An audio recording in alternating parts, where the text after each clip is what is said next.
kegiatan pembelajaran kita pada pagi hari ini. Amin. Untuk selanjutnya, Ibu akan mengecek kehadiran kalian terlebih dahulu. Yang pertama, Livia Anjani, Ersana Putri, Mufidah Tussolihah, Desi Ratnasari, hadir semua ya. Ibu punya sedikit motivasi untuk anak-anak semua agar anak-anak lebih semangat lagi dalam menuntut ilmu. Ada sebuah pepatah Arab yaitu man jadda wajadda, yang artinya apa anak-anak? Siapa yang bersungguh-sungguh pasti akan mendapatkan. Kalian sebagai seorang pelajar itu harus bersungguh-sungguh dalam menuntut ilmu, karena kelak dengan ilmu yang kalian dapatkan itu bisa meraih kesuksesan. Selanjutnya, agar kalian semua lebih semangat dan fokus mengikuti pembelajaran pagi hari ini, Ibu mempunyai suatu ice breaking untuk kalian. Ibu mohon kalian untuk berdiri terlebih dahulu. Ya, sudah. Nanti ice breakingnya, Ibu akan bilang der. Kemudian anak-anak silakan tirukan der. Jika Ibu bilang der 2 kali, der, anak-anak juga bilang der 2 kali, der. Tapi kalau Ibu bilang der 3 kali, der, silakan anak-anak mengatakan nggak kena. Begitu. Paham? Paham? Semangat? Masa semangat loh, yo, semangat? Ayo, kita coba lagi dahulu. Der.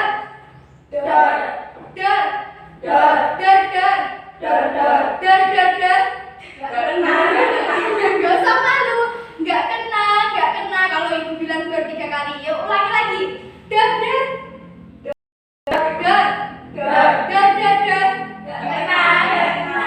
Nanti kalau ada yang salah, Ibu suruh maju ke sini. Ayo, sekali lagi harus semangat dan fokus. Yuk. Der.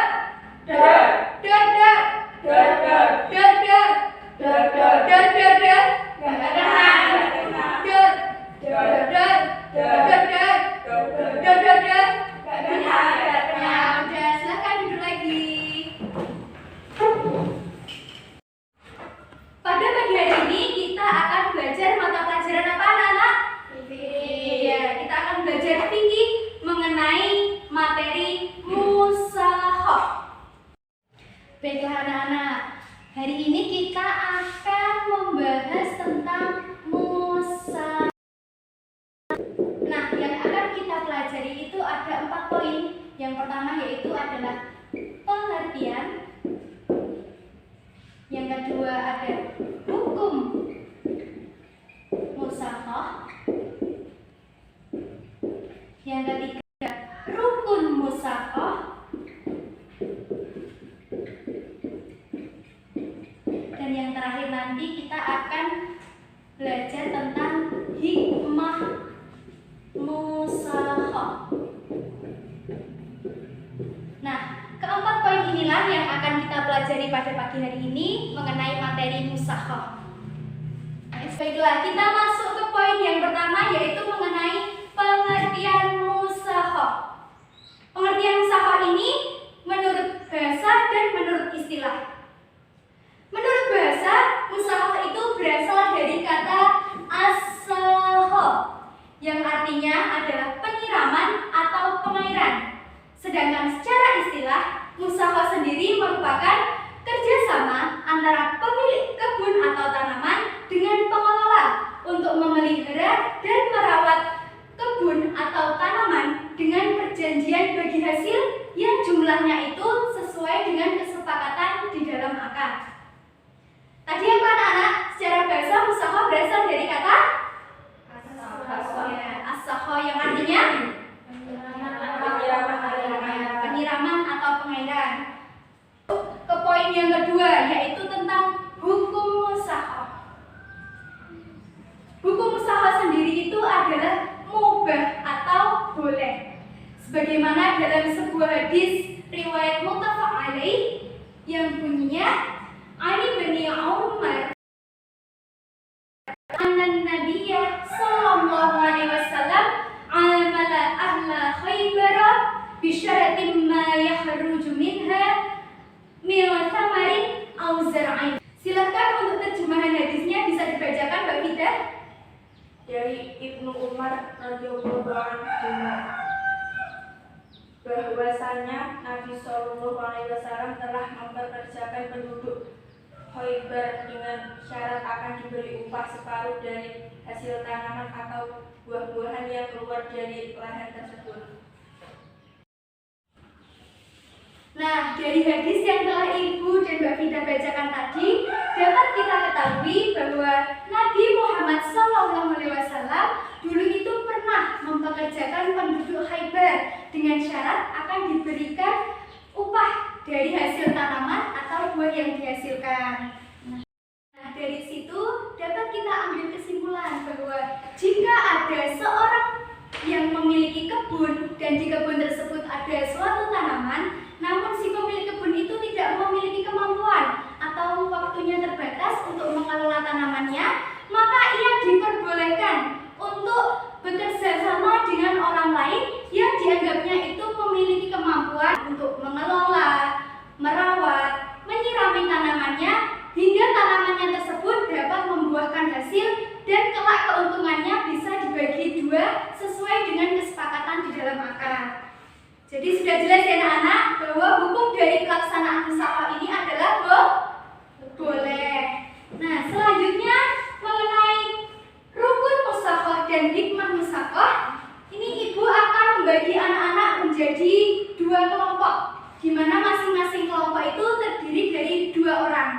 Untuk membuat mudahnya, deretan sini bisa bergabung ya, jadi Mbak Desi dan Mbak Vida, kemudian kelompok 2-nya Mbak Livia dengan Mbak. Silakan dengan terlebih dahulu. Ya, silakan hadap ke belakang ya, tidak apa-apa.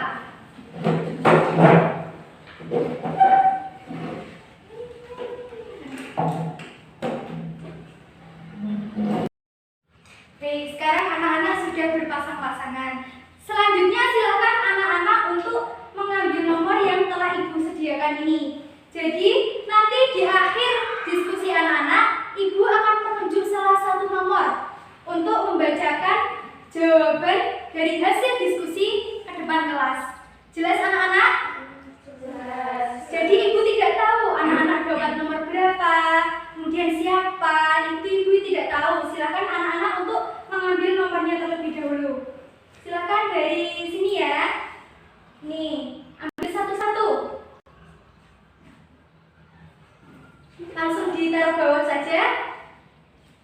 Ibu tidak mengetahuinya anak-anak dapat nomor berapa. Jadi nanti Ibu menunjuknya itu berdasarkan nomor yang Ibu panggil. Silakan untuk mendiskusikan mengenai 2 poin. Di MKS anak-anak itu sudah ada poin-poin tentang rukun musyawarah, tapi belum ada penjelasannya. Nah, itu harus kalian diskusikan. Dan diskusi yang kedua itu mengenai hikmah dari pelaksanaan musyawarah.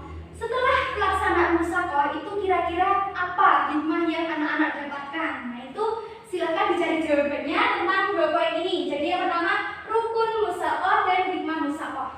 Sudah jelas anak-anak? Nah, sekarang boleh kembali ke posisi semula. Dilanjutkan diskusinya.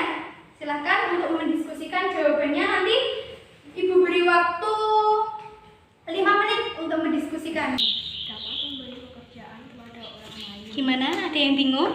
Tidak. Ya. Ya, sini sudah selesai atau belum? Sudah ya, alhamdulillah. Baiklah, waktu sudah lewat 5 menit. Sekarang waktunya anak-anak untuk menyampaikan hasil diskusi ke depan kelas. Ibu tidak tahu ya, masing-masing dari kalian itu dapat nomor berapa. Jadi Ibu tunjuk berdasarkan bulan. Sekarang adalah bulan Maret, dan bulan Maret itu adalah bulan ketiga. Silakan yang tadi mendapat nomor 3 untuk menyampaikan hasil diskusi tentang rukun musyawarah terlebih dahulu. Ayo silakan yang mendapat nomor 3 maju ke depan.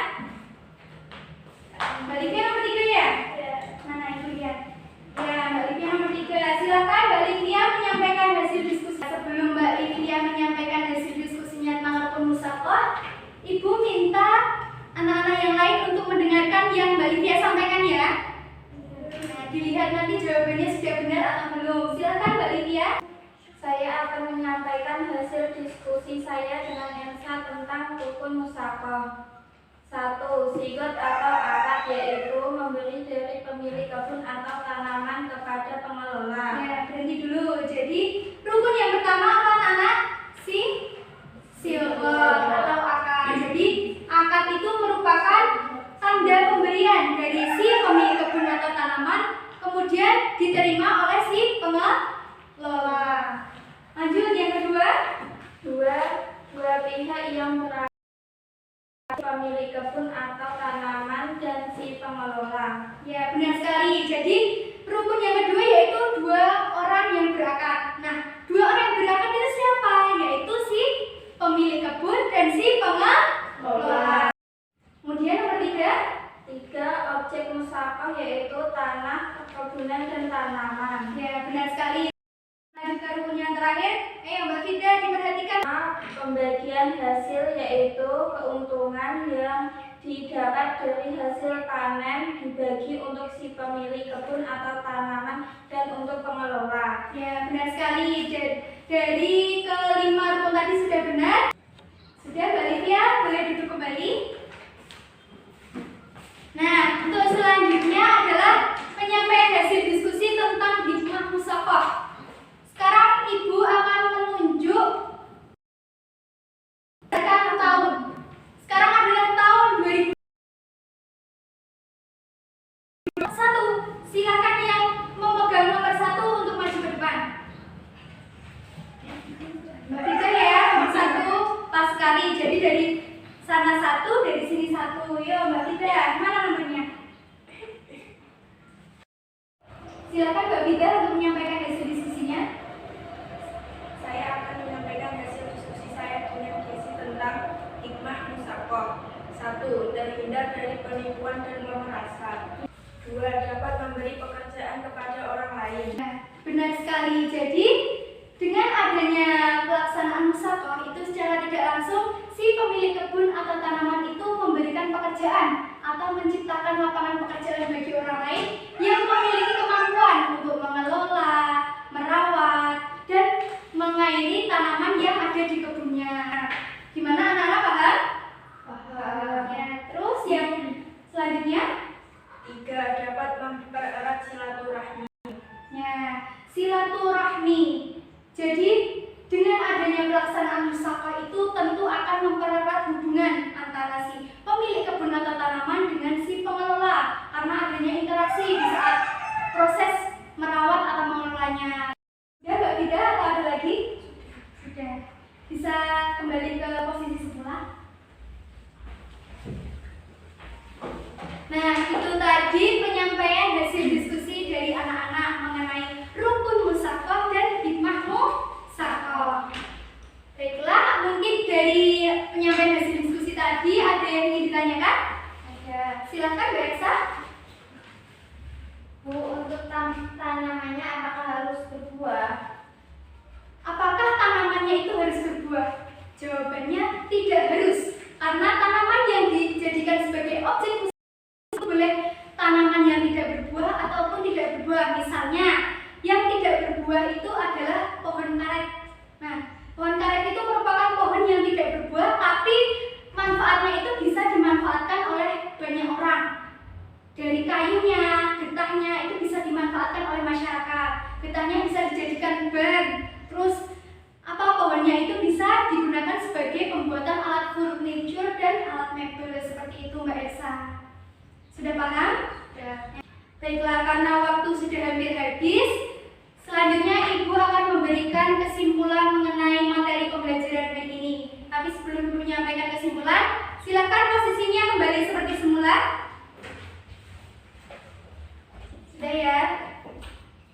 Untuk kesimpulan materi pada pagi hari ini tadi mulai dari pengertian buku musyawarah, kemudian rukun musyawarah dan hikmah musyawarah. Ya, sekarang mulai dari pengertian. Tadi apa pengertian musyawarah anak-anak? Musyawarah berasal dari kata yang artinya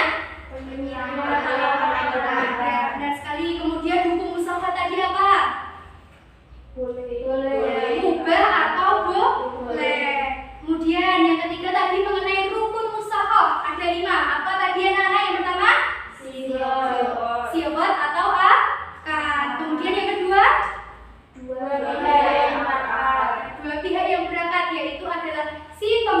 atau tanaman dengan si pengelola. Yang ketiga, Tanah bertanah dengan tanam yang menjadi objek ya objek musyawarah. Kemudian yang keempat, jenis usaha yang dikelola. jenis usaha yang dikelola. Yang terakhir, rukunnya Pembagian hasil. ya pembagian hasil untuk si pemilik kebun dan si pengelola. Itu adalah rukun musyawarah. Dan yang terakhir tadi hikmah musyawarah apa tadi? Yang pertama, Terhindar dari ya terhindar dari pemerasan atau penipuan. Terus kemudian yang kedua, dapat menciptakan pekerjaan. Dan yang terakhir tadi adalah mempererat hubungan silaturahmi. Nah, itu adalah kesimpulan materi pada pagi hari ini mengenai musyawarah. Sebelum pembelajaran pada pagi hari ini Ibu akhiri, Ibu berikan anak-anak tugas. Silakan anak-anak untuk mengerjakan LKS halaman 56. Di situ ada Romawi 1, Romawi 2, dan Romawi 3. Silakan anak-anak kerjakan semua dan minggu depan silakan dikumpulkan kepada Ibu. Jelas anak-anak? Untuk mengakhiri pembelajaran pada pagi hari ini, silakan ketua kelas untuk memimpin doa, membaca doa kafaratul majelis. Silakan. berdoa mulai. Bismillahirrahmanirrahim.